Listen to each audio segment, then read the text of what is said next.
When my own family stole my emergency fund to fund my cousin's degree, I had no choice but to take legal action. Full story. The notification from my banking app made my heart stop. Warning. Account balance below emergency threshold. I blinked hard, hoping I'd misread it, but the numbers didn't lie. My carefully maintained emergency fund of $42,000 had dwindled to just over $3,000. My name is Michelle, and until that moment, I thought I had my life perfectly organized. At 32, I'd spent years building that safety net, living frugally and saving every extra dollar I could. Now, staring at my phone screen in my apartment's kitchen, my hands started to shake. I immediately called the bank. There must be some mistake, I said, pacing back and forth. I haven't made any large withdrawals. The representative's voice was sympathetic but firm. I'm showing several transfers over the past 3 months, ma'am, all authorized using your credentials. What? That's impossible. I grabbed my laptop and logged into my account. The transaction history showed multiple transfers to an account I didn't recognize. Can you tell me who owns the receiving account? The account belongs to Elizabeth Diaz, my Aunt Elizabeth. My coffee mug slipped from my hand, shattering on the kitchen floor. I never authorized these transfers. Never. I called my parents immediately, my voice shaking. Mom, what's going on with my emergency fund? Why is Aunt Elizabeth receiving my money? The long pause that followed told me everything. Honey, my mother started, her voice small. We needed to help Regina with her college tuition. She got into that prestigious program she wanted. You what? I practically screamed. How did you even get access to my account? Remember when you were sick last year? You gave me your banking passwords to help manage your bills. The betrayal hit me like a physical blow. I'd been bedridden with pneumonia for weeks, and my mother had helped manage my finances temporarily. I'd trusted her completely. That money was for emergencies, I said, my voice breaking. My emergencies. Family helps family, Michelle. My father's voice suddenly joined the call. Regina needed the money more than you did. You're established. You have a good job. Stop. I cut him off. You had no right. This is theft. Don't be dramatic, my mother said. Regina's future is at stake. She's family. I ended the call and immediately dialed my best friend Jade. She answered on the second ring. They stole my emergency fund, I said, my voice hollow. My own family stole over $38,000 from me to pay for Regina's college. They did what? Jade's outrage was exactly what I needed. Michelle, that's not just morally wrong. It's illegal. You need to call a lawyer. But they're family, I whispered, echoing my mother's words even as they made me sick.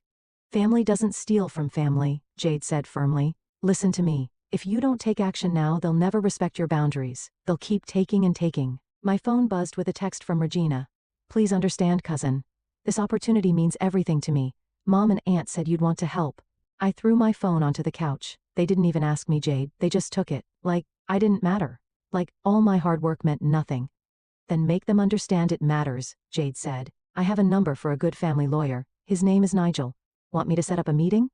I looked around my apartment at the life I'd built, the independence I'd fought for. The broken coffee mug on the floor seemed to mirror my shattered trust.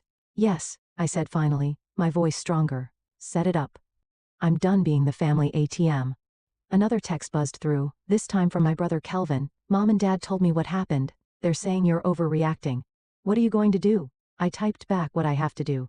Jade was still on the line. I'll pick you up tomorrow at 9 a.m. We'll go see Nigel together. After hanging up, I sat in my quiet apartment surrounded by the pieces of my broken mug and broken trust. My family had always preached about loyalty, about helping each other, but as I looked at my bank balance again, I realized their version of family loyalty was a one-way street.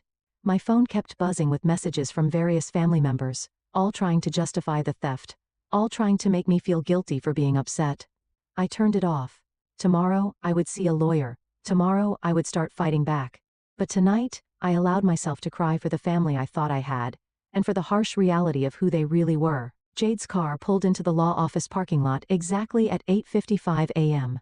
I hadn't slept much, but the morning sunlight and 3 cups of coffee had given me enough energy to face what was coming. You look like hell, Jade said, giving my hand a squeeze as we walked into the building. Thanks. That's exactly what every girl wants to hear before meeting her lawyer. The elevator ride to the 6th floor was silent. My phone had blown up overnight with messages from family members, each one more guilt-inducing than the last. I'd only responded to Kelvin, who seemed genuinely concerned, rather than accusatory. Nigel's office was smaller than I expected, but warm and welcoming. The lawyer himself was an older man, with kind eyes that hardened when I explained my situation. Let me get this straight, he said, leaning forward in his chair. Your mother used passwords you provided during an illness to transfer money from your personal emergency fund to your aunt's account, without your knowledge or consent. Yes, I said, pulling out my phone. I have screenshots of all the transactions. They took $38,750 over 3 months. Jade, sitting beside me, spoke up. And they're not even sorry. They're acting like Michelle's the bad guy for being upset about it. Nigel's expression darkened.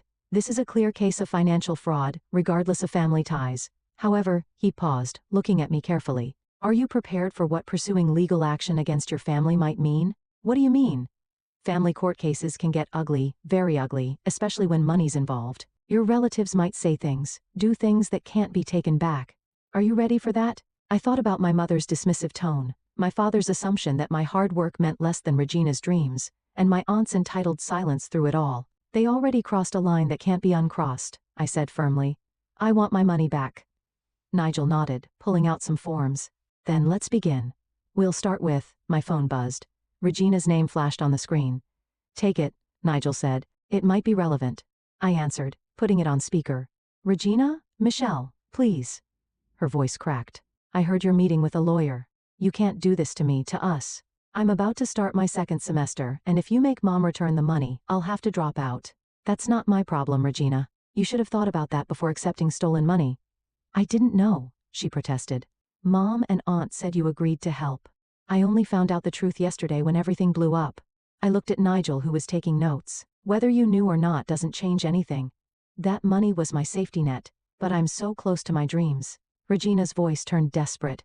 Just give me a chance to finish this semester. I'll work part-time, take loans, anything. Please don't ruin this for me. Jade grabbed my hand as I closed my eyes. Regina, I'm sorry, but I can't trust any promises right now. You need to talk to your mom about this. Mom's crying. She says you're destroying the family over money. Is that what you want? Nigel cleared his throat, signaling me to wrap it up. What I want is my money back, I said firmly. What happens after that is up to your mom. Goodbye, Regina. I hung up, my hands shaking. Jade immediately pulled me into a hug. You did great, she whispered. Nigel finished his notes and looked up. That call actually helps our case. Your cousin essentially admitted the money was taken without your knowledge. Now let's discuss our strategy. For the next hour, we went through the legal process. Nigel explained how we'd first send a formal demand letter, giving them a chance to return the money before filing a civil suit. What if they refuse? I asked. Then we go to court. With the evidence we have, the unauthorized transfers, their admissions, and your documented history of saving this money, we have a strong case. As we wrapped up the meeting, my phone buzzed again. A text from Kelvin. Just talk to Regina. She's a mess. But I get why you're doing this. Can we meet? I think there's more to this story than anyone's telling. I showed the message to Nigel. Meet him, he advised. Information is power. Just don't make any promises or agreements without consulting me first. Outside the office, Jade hugged me again. Want me to come with you to meet Kelvin? I shook my head. I need to do this part alone, but thank you for everything. That's what best friends are for. She smiled. Keep me posted. As I watched her drive away, I texted Kelvin back. Coffee shop on 5th Street, 1 hour. The war for my emergency fund was officially beginning, and I needed all the allies I could get. The coffee shop was busy when I arrived, but I spotted Kelvin immediately in our usual corner booth. He looked tired, his usually neat hair disheveled, and he was nervously shredding a paper napkin. You look about as good as I feel, I said, sliding into the seat across from him. Yeah. Well, it's been a rough couple of days. He pushed a coffee toward me. Already ordered your usual. I wrapped my hands around the warm cup. So what's this other story I need to hear? Kelvin glanced around before leaning forward. It's worse than you think, Michelle. Aunt Elizabeth isn't just using your money for Regina's tuition. She's been running a whole scheme. What do you mean? Remember how she always bragged about Regina getting that full scholarship? There was no scholarship. She's been taking money from different family members, playing them against each other, making up stories about emergency needs. My stomach dropped. How do you know this? Because she tried it with me first, he admitted, looking ashamed. 3 months ago she came to me asking for money for Regina's special program fees. When I said I couldn't afford it, she started guilt-tripping me about family loyalty. That's when I started digging. The bell above the coffee shop door chimed and we both jumped.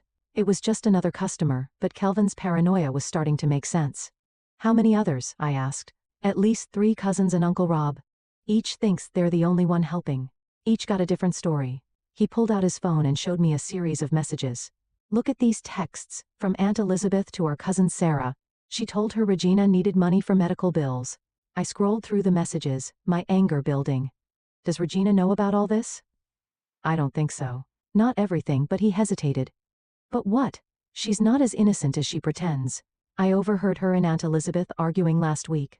Regina was demanding more money for some spring break trip, saying she deserved it after playing her part so well. The coffee in my stomach turned sour. Playing her part? Those tears on the phone earlier, the desperate college student act? She's been doing that with everyone and Elizabeth scams. I pushed my coffee away feeling sick. Why didn't you tell me sooner?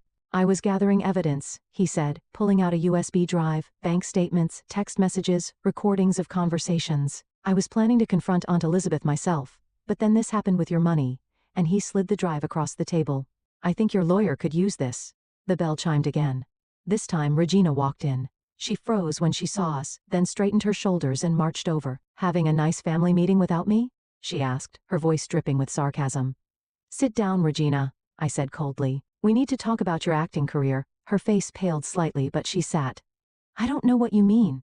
Cut the act, Kelvin snapped.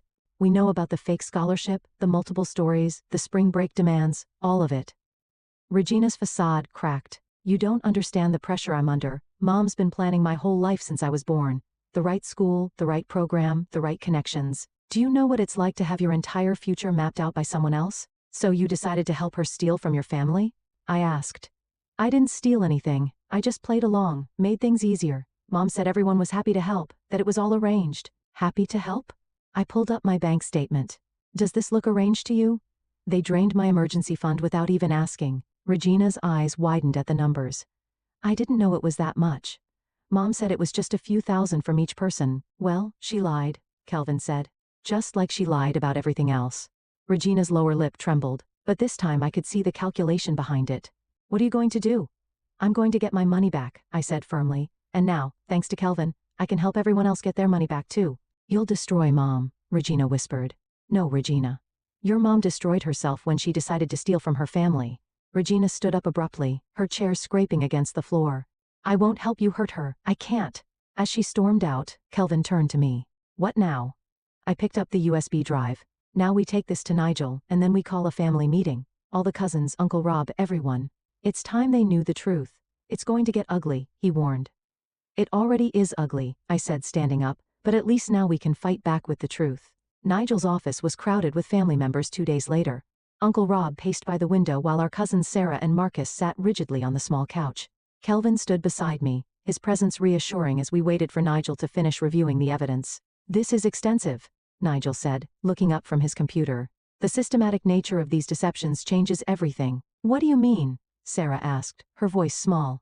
It means this isn't just about Michelle's emergency fund anymore, Nigel explained. We're looking at a pattern of deliberate financial fraud targeting multiple family members. Uncle Rob stopped pacing. I gave her $12,000. She said Regina needed emergency dental surgery.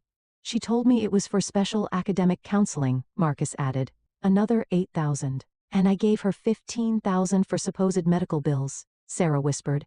I took out a personal loan for that. Nigel typed rapidly on his keyboard.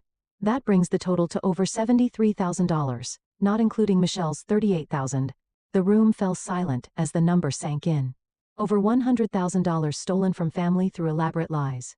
I can't believe Regina was part of this, Sarah said, shaking her head. She seemed so genuine when she called to thank me. She's a better actress than we thought, Kelvin replied bitterly. The crying, the gratitude, the promises to pay it back, all rehearsed. My phone buzzed. A message from my mother. Why are you doing this to your aunt, to Regina? We raised you better than this. I showed the message to Kelvin, who snorted. Yeah, they raised us, to be honest, except when they're the ones lying. Nigel cleared his throat. I've prepared individual civil suits for each of you, but I recommend we present them as a united case. It strengthens our position. What about criminal charges? Uncle Rob asked. That's an option, but it would mean involving the police. Are you all prepared for that possibility? Before anyone could answer, the office door burst open. Aunt Elizabeth stood there, Regina hovering behind her. So, this is your little conspiracy meeting? Aunt Elizabeth's voice was sharp. Turning my own family against me? You did that yourself. I stood up facing her. When you decided to steal from all of us. Steal? I borrowed money for my daughter's future, for your cousin's education.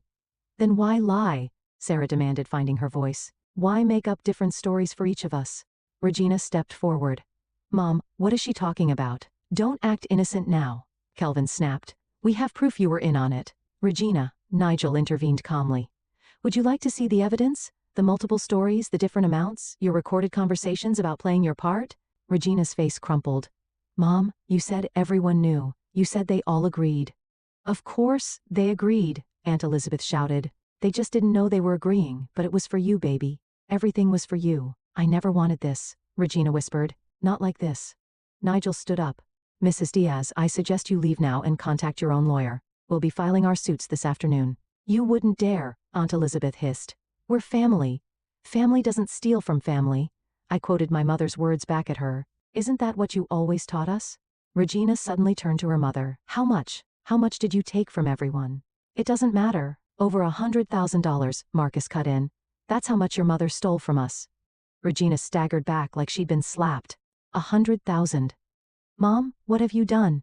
What I had to do. Aunt Elizabeth grabbed Regina's arm. Come on, we're leaving.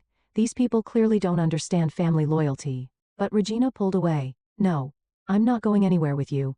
She turned to Nigel. I want to make a statement about everything I know. Regina, Aunt Elizabeth's voice cracked. You can't. I can and I will.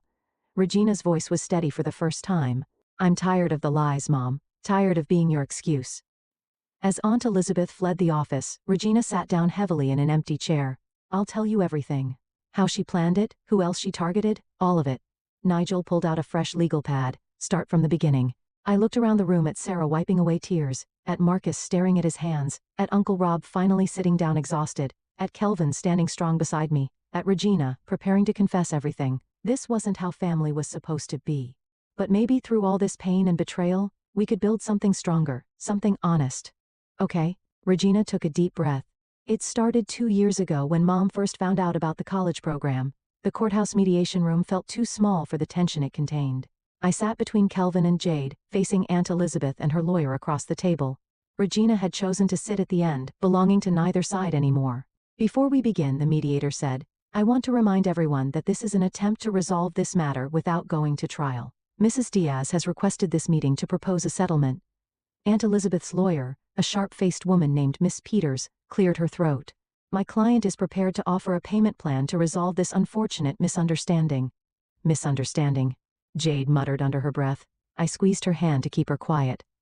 We propose monthly payments of $500 to each affected party, Miss Peters continued, until the full amount is repaid. Nigel leaned forward. At that rate, it would take over 16 years to repay the full amount. That's not acceptable. It's what I can afford. Aunt Elizabeth spoke for the first time, her voice trembling. I've already taken out a second mortgage on my house. What about the money you took? I asked. Where did it all go? Regina shifted uncomfortably. The college program only cost about $40,000. The rest went to maintaining appearances, Aunt Elizabeth cut in. Regina needed to look the part to fit in with her wealthy classmates. The right clothes, the right car, the right apartment. So you stole from your family to keep up with the Joneses? Kelvin's voice was ice cold. That's your excuse? You don't understand the pressure? No. You don't understand. I slammed my hand on the table, making everyone jump. That money wasn't yours to take. My emergency fund was for actual emergencies. Sarah took out a personal loan to help you. Uncle Rob delayed his retirement. Also, Regina could have designer clothes? Regina started crying. I never knew. Mom kept saying everything was handled, that everyone was happy to help. I should have asked more questions. Yes, you should have, Jade said quietly. But you didn't want to know the truth, did you? The mediator raised her hand. Let's focus on the settlement proposal. Mrs. Diaz, do you have any other assets that could be liquidated to increase the monthly payments? Aunt Elizabeth looked at her lawyer, who nodded slightly. I have some jewelry and investments. The jewelry and investments combined are worth approximately $60,000, Miss Peters added. Nigel consulted his notes. That would still leave over $40,000 to be repaid. I'll get a job, Regina suddenly said. A real one, not the part-time thing Mom wanted me to do for appearances. I can contribute to the payments. You don't have to, Aunt Elizabeth started. Yes, I do. Regina stood up. I benefited from this money even if I didn't know it was stolen. I need to help make it right. The mediator nodded approvingly. That could work. If Mrs. Diaz liquidates her assets immediately and combines that with higher monthly payments from both herself and Regina, We could be repaid within 3 years, Nigel calculated, with appropriate interest and legal fees. I added firmly. Miss Peters whispered something to Aunt Elizabeth, who nodded tearfully. We accept these terms. I'll start liquidating everything tomorrow. There's one more condition, I said, looking directly at my aunt. You need to tell everyone the truth, not just those of us in this room, but the entire family. No more lies, no more manipulation. Michelle? No. I cut her off. That's non-negotiable. Either you come clean to everyone, or we go to trial. Your choice. The room fell silent. Regina reached over and touched her mother's hand. Mom, please, we need to stop living this lie. Aunt Elizabeth seemed to deflate. Fine. I'll tell everyone everything. The next hour was spent drafting the formal agreement. As we prepared to leave, Regina caught my arm. I know it doesn't mean much now, she said, but I'm sorry for everything, for not asking questions, for playing along, for letting this happen. I looked at her, really looked at her. The designer clothes suddenly seemed like a costume, the expensive jewelry like chains. What will you do now? I asked. Transfer to a state school.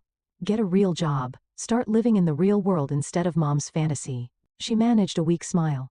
Maybe become the person I want to be instead of the person she wanted me to be. As we left the courthouse, Jade linked her arm through mine. You okay? I watched Aunt Elizabeth and Regina walking to their car, no longer the proud, polished pair they'd once been. I think I will be. At least now everyone knows the truth. Truth has a way of setting things right, Kelvin said, joining us, even if it hurts like hell getting there. My phone buzzed. A message from my mother. I heard what happened at mediation. Can we talk? I showed the message to Kelvin and Jade. One battle at a time, Jade advised. I nodded, putting my phone away. The war wasn't over, but at least now we were fighting with the truth on our side. The family gathering at Uncle Rob's house felt more like a trial than a confession. Everyone was there, cousins, aunts, uncles, even distant relatives who'd heard whispers of the scandal. Aunt Elizabeth stood in the center of the living room, looking smaller than I'd ever seen her. I've asked you all here because I need to tell you something, she began, her voice shaking. I've done something terrible. As she spoke, laying out her web of lies and manipulation, the reactions around the room shifted from confusion to shock to anger. My mother sat rigid beside my father, her face growing paler with each revelation. You told me Regina needed money for medical treatments, Uncle Rob's wife said, standing up. We emptied our vacation fund for that, and you told us it was for special academic programs, another cousin chimed in. We trusted you. Regina, sitting in the corner, kept her head down as the accusations flew. She'd changed in the weeks since the mediation. Gone were the designer clothes and perfectly styled hair. She looked more real somehow in her simple jeans and t-shirt. There's more, I said, stepping forward. Mom, Dad, you need to explain your part in this. My mother's head snapped up. Michelle, please. No. My father interrupted, surprising everyone. She's right, we need to come clean too. He stood up, addressing the room. We helped Elizabeth access Michelle's emergency fund. We gave her the passwords, helped her hide the transfers. The room erupted again. Kelvin moved to stand beside me as our parents faced the family's judgment. How could you do that to your own daughter? Aunt Patricia demanded. We thought we were helping family, my mother said weakly. Elizabeth said Michelle had agreed. But you never asked me, I cut in. You never even mentioned it to me. Because we knew you'd say no, my mother burst out. You've always been so rigid about money, so unwilling to help family in need. Regina suddenly stood up. That's not true. Michelle helped me with my college applications. She spent hours tutoring me for my SATs. She helped because I asked her directly, honestly. Regina? Aunt Elizabeth warned. No, Mom, I'm done hiding. Regina moved to the center of the room. I need to confess too. I knew some of what was happening. I played along, pretended to be desperate when Mom needed to convince people to give money. I'm not proud of it, but I did it. The silence that followed was deafening. So what happens now? Someone asked. Nigel, who'd been quietly observing from the doorway, stepped forward. Mrs. Diaz has agreed to repay everyone through asset liquidation and a payment plan. Regina will also contribute to the repayment. And the legal charges? Uncle Rob asked. We've agreed to handle this civilly provided all terms are met, I explained, including full transparency about everything that happened. My mother stood up suddenly. I need to say something too. She turned to face me, tears in her eyes. Michelle, I betrayed your trust. I convinced myself it was okay because you're my daughter, because family helps family. But what I did, what we did, it was wrong. I'm so sorry. I wanted to stay angry, to hold on to my hurt, but seeing her there, finally acknowledging her mistake, cracked something in my chest. I trusted you, I said quietly. Both of you. That's what hurts the most.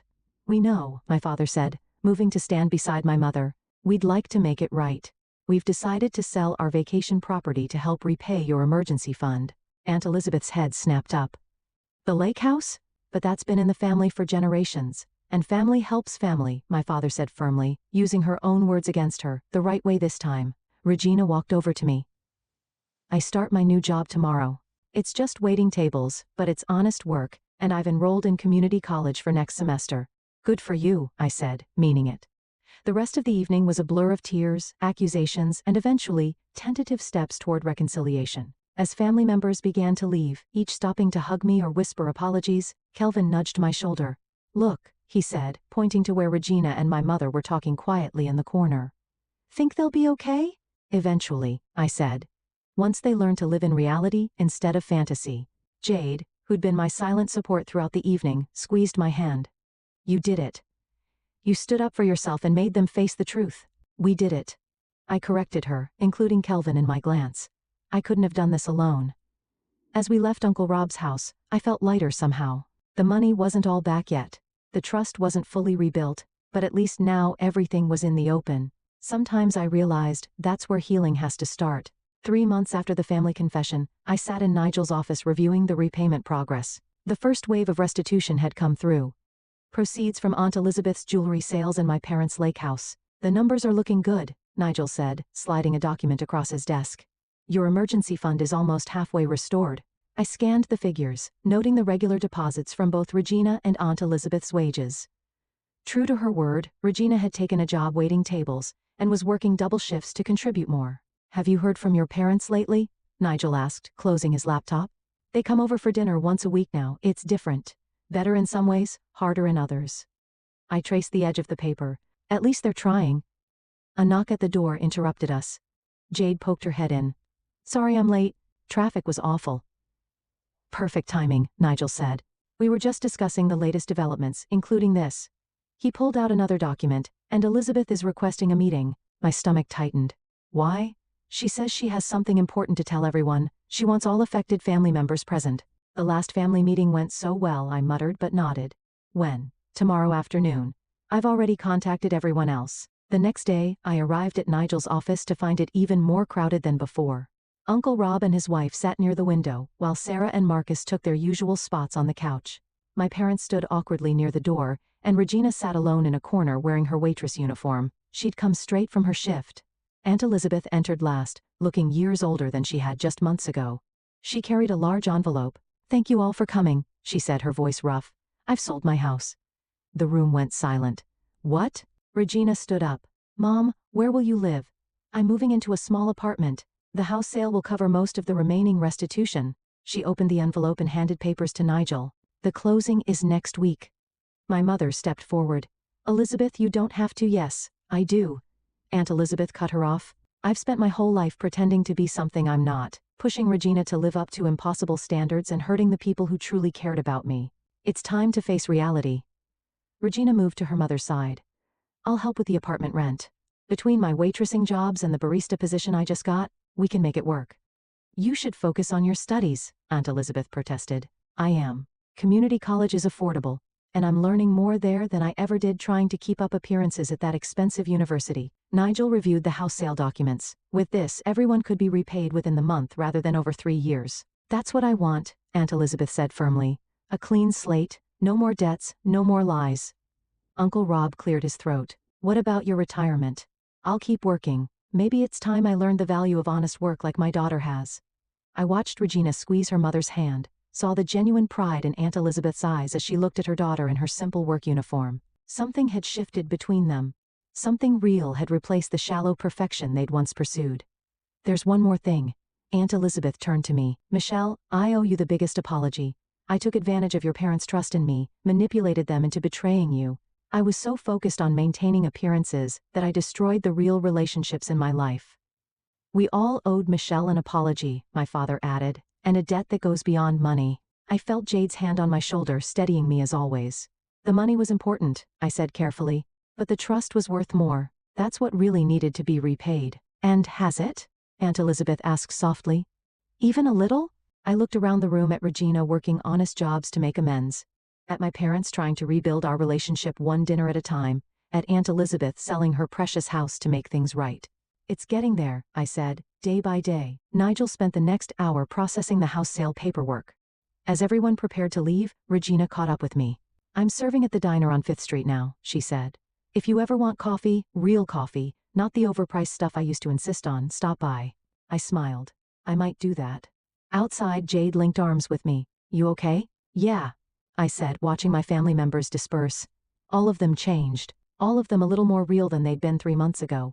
I think we all are. Sometimes I realized it takes losing everything to find out what really matters, and sometimes what you rebuild is stronger than what you lost. The last check from the house sale cleared on a sunny Tuesday morning. I stared at my restored emergency fund balance, feeling a complex mix of emotions I couldn't quite name. Want company for your coffee run? Jade asked from my apartment doorway. She knew exactly where I was heading. Regina's diner had become a regular stop in my routine, though I hadn't planned it that way. The bell chimed as we entered, and Regina looked up from wiping down a table. The usual? She called out, already reaching for coffee cups. Actually, I said, can we talk for a minute? She nodded, gesturing to an empty booth. My break's in 5 minutes. While we waited, Jade squeezed my hand. You sure about this? It feels right, I said, pulling an envelope from my purse. Regina joined us, sliding into the booth and untying her apron. Everything okay? Mom made her final payment yesterday, right? She did. I pushed the envelope across the table. That's why I wanted to talk to you. Regina opened it carefully, her eyes widening as she read the contents. This is a check for $15,000. I don't understand. It's for your education, I said. A proper loan this time with terms and conditions all spelled out. Jade helped me draw up the paperwork. But why? Regina's voice cracked. After everything? Because you proved something to me these past few months. Working double shifts, living honestly, owning up to your mistakes. You've changed. We all have, she whispered, touching the check gently. The loan has real terms, Jade added, pulling out a document, regular payments, reasonable interest, everything in writing. No shortcuts, no manipulation. Regina straightened her shoulders. I'll pay back every penny the right way this time. I know you will, I said. That's why I'm offering it. The diner's door chimed again. Aunt Elizabeth walked in looking different in her new waitress uniform from the budget restaurant where she'd found work. Mom, Regina called out, look what Michelle's offering. Aunt Elizabeth approached our booth cautiously. When Regina showed her the check and paperwork, she started to cry. After everything we did, she began, that's exactly why I cut in. Because you both showed me that people can change, real change, not just promises. We have family dinner at my new apartment this Sunday, Aunt Elizabeth said hesitantly. Would you come, both of you? She added, including Jade. I glanced at Jade, who nodded slightly. We'll be there. It's not fancy, Regina added quickly. Just home-cooked food and honest conversation. Mom's learning to make lasagna. Learning is a generous word. Aunt Elizabeth laughed, wiping her eyes. But I'm trying. That's all any of us can do, I said, standing up. Try to be better than we were yesterday. As we prepared to leave, Regina hugged me tightly. Thank you, not just for the loan, but for showing me what real strength looks like. Outside, Jade looped her arm through mine. You know what the best revenge is? Living well? No, she grinned. Watching the people who hurt you become better people because of the boundaries you set. My phone buzzed. A message from Kelvin. Mom's asking if you're still coming to dinner tonight. She's finally going to teach us her secret recipe. I smiled, showing Jade the message. My relationship with my parents was still healing. But like Regina's lasagna, we were learning one honest conversation at a time. You know, I said, when I first discovered the theft, I thought my family was destroyed forever. I never imagined we'd end up here. Here being in a better place than where we started. More honest, more real. We reached my car, but I paused before getting in. Through the diner window, I could see Regina showing Aunt Elizabeth the loan paperwork, both of them smiling through tears. In a few hours, I'd be in my parents' kitchen, learning family recipes and building new trust. On Sunday, we'd crowd into Aunt Elizabeth's small apartment, eating imperfect lasagna and sharing honest conversations. My emergency fund was finally restored, but I'd gained something worth far more. A family that had learned the hard way that love without honesty isn't really love at all. Ready to go? Jade asked. Yeah, I said, starting the car. I'm ready for whatever comes next. Because that's the thing about family. Sometimes it has to break completely before it can be rebuilt into something stronger, something true.